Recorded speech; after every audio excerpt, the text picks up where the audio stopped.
My wife and I were invited to this wedding, and our friends, they're Lebanese, and they got some money. So they got this ballroom. It's an amazing night. Our friends are just big personalities. So the brothers, they're bringing in kind of the bride and the bridal party, and everyone just starts shouting. They're just like, oh, and they start turning up, and all these guys that can't really dance. My friend, he jokes around. It's like, if you've seen Teen Wolf, where everyone's so hairy, he's like, my people, we're just big and hairy, and we just get loud and proud, and they just start going crazy. So chest hairs everywhere. Everyone's getting loud. They're dancing. They're shouting. And then I get a phone call, and I'm like getting ready to go up there. They're like, come on. I can't really, I don't know the music that well. And I get a phone call, and I see it's the sitters who have our kids. And shout out to the G's, and they watched our kids that night. And I see it, I'm like, man, they wouldn't call unless something was up. So I pick it up, but I can't really hear. And I hear, and they're saying something like, the police are here, and CPS wants to know if something kids. That's all I hear. CPS, what that stands for is Child Protection Services. They got our kids. So I'm like, the number one rule in space is do not panic.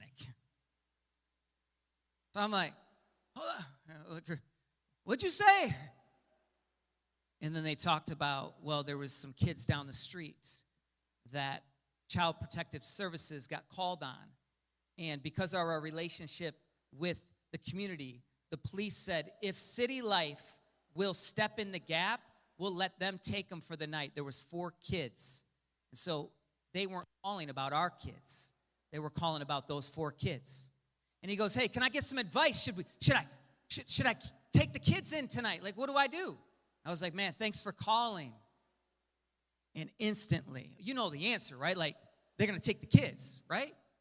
But it was just a whisper of heaven. You see how you felt when you found out it wasn't your kids? There was like a sigh of relief. Like, oh yeah, help them. Get the pizzas, get whatever they need. Charge it on the church account. And it was as if God was saying, those are my kids. See, we've never looked into the eyes of someone who does not matter to God and who isn't God's kids. And we might think ministry, when we come to the conferences and we want to, what do I got to do? Let me learn. But may I submit to us today that it starts in the heart with empathy, remembering that every single person is God's child. We hear the stories where it's more money, more ministry, go up and to the right. Jesus, he has these crowds where they're watching him, the skeptics, but he has a second crowd where the sinners feel welcomed. And then he says, while the sinners are all close, sinners, gives 3 parables: a lost sheep, a lost coin, and a lost son. Why? Because he's showing us that it's not in the big, it's not in up and to the right, it's in the 1. See, 1 is just a number. It's just a number unless it's yours. It's just something we see off in a distance. You read in the news. You see, oh, okay, well, it didn't happen in our city. Or, oh, it wasn't on my block. And there's like a sigh of relief. But what if heaven is whispering in all of our ears right now? That's my son. That's my daughter. And of course, when you take this to the extreme, you start to get overwhelmed. And, okay, now we're doing for everyone what we wish we could do everywhere all the time. And we're exhausted because our hands get so tired and we forget. No, we're flowing from victory because one life finished on the cross. Tetelestai, Jesus, it is finished. So that we can begin to do what? That he loves me, that I can love someone in the way that only God can do. And we get a glimpse, if parents in the room, if you got some children, you know how you love your kids. But when we spend time with God and we get close to him, we start to get his heartbeat on how we can love his kids everywhere.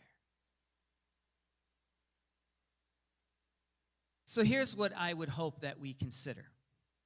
This has been a lifelong work for me, especially when we think of this idea of wanting to get bigger. You know, Chick-fil-A had this concept where it's not about getting bigger. If you get better, the public or the customer will demand we get bigger, if we get better. I just wonder if we don't have to invent anything else after we leave this building. I just wonder if it's not something what's next, and what if it's more about the ministry of presence for the one that is in front of our face, and to take the kid in and say, sure, this is more than enough. One spouse, one family, one block, one city at a time.